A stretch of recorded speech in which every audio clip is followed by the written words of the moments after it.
कृष्ण। ओम नमो भगवते वासुदेवाय नमः। आज का प्रसंग का मायने भरत है वो मृग रूप के मायने जन्म उसी और फिर भी को त्याग, ये विषय को वर्णन है। एक दिन राजा भरत नदी में स्नान करे नित्य क्रम से निवृत्त होकर आसन पर बैठे ध्यानस्थ होकर ओम प्रणवय का जप करते रहे। उस वक्त एक मृगी यानी हिरण नदी पर जल पीने आई। जब वह जल पीने लगी उसी वक्त जंगल में सिंह ने भयंकर गर्जना की। उस गर्जना को सुनकर मृगी ने छलांग से नदी को पार कर दी, किंतु भय से उसका गर्भपात हो गया। गर्भ नदी के जल में गिर गया। मृगी एक गुफा में जाकर मर गई। देव योग से वह बच्चा बहता हुआ राजा के पास ही आ गया। राजा ने उसे अपने पास ही रख लिया। फिर प्रेम से उसका पालन पोषण करने लगा।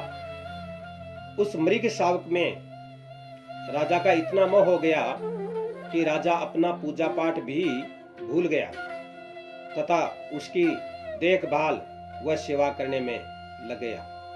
एक दिन मृगों का एक झुंड आया। वह मृग शावक भी उसमें चला गया। कारण कहा भी है, मृगो मृगे संगम मनुवर्जंती के अनुसार राजा ने उसका पीछा किया, किंतु मृग शावक राजा की आंखों से ओझल हो गया। राजा हताश होकर आश्रम में आ गया, किंतु मृग की चिंता करते हुए कहने लगा, वह जल कहाँ पिएगा, उसको कोई हिंसक जंतु खा जाएगा, उसके मुख में द्रवा का अग्रभाग चुभ जाएगा, कहीं कांटों में फंस जाएगा। इस तरह से चिंता करते हुए उनके यानी किसके राजा भरत के प्राण पंखे उड़ गए।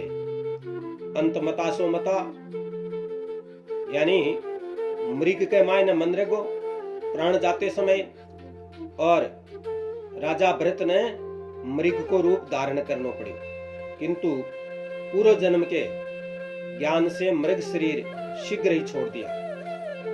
तपस्वी को संग छोड़कर भजन करना चाहिए। यानी तपस्वी अगर संग के मायने पस जाए है जना बिके फिर माया लागू हो जाए, माया के मायने पसने के बाद के मायने बिकी मोक्ष प्राप्ति करनी है। ये वास्ते संग न छोड़ करके तपस्या के मायने ध्यान देना चाहिए। तपस्या में ध्यान नहीं दियो भी वजह से माया में पस करके यानी मृगी का विमोह में पस करके मृग को रूप धारण करना पड़े। अब हे राजा यानी हे परीक्षित,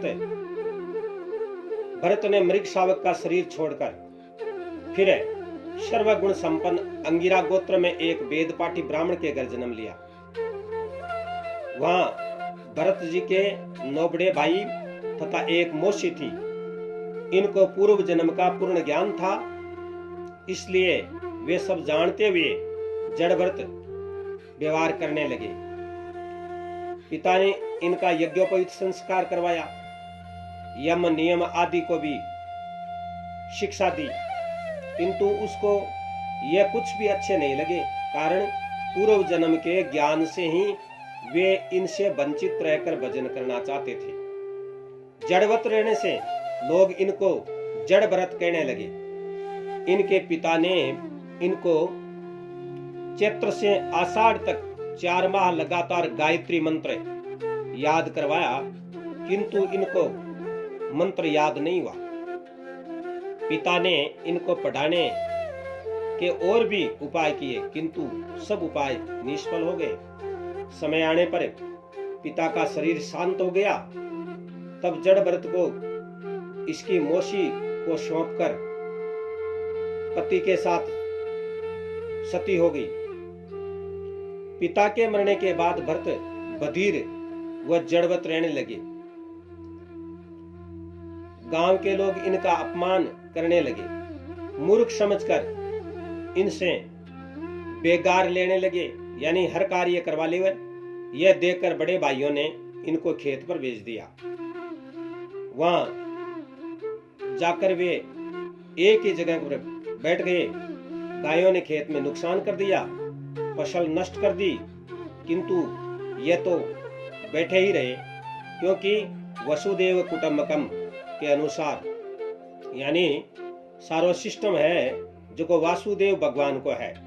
गाया वासुदेव की है, ए चर तो आपनु काई लेवे है, आपा भी वासुदेव कहा। ये अनुसार सभी प्राणियों में परमेश्वर को देख करके समझ करके, और गाया ने खेत से कोने गिरी।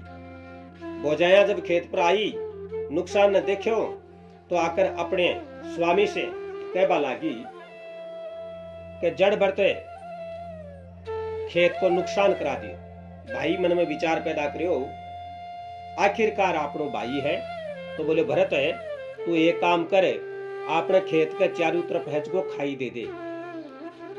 भरत भाइया की आज्ञा अनुसार एक जगह ही खोद तो रियो, खाई तो कोनी दी, आगे तो चलायो कोनी, खाडो खोद तो रियो।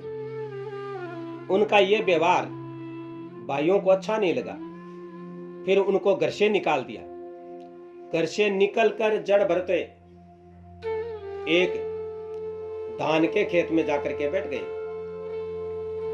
संयोग से चोरों को राजा पुत्र प्राप्ति हेतु देवी को नरबलि चढ़ाने की मनोनीति मनाई।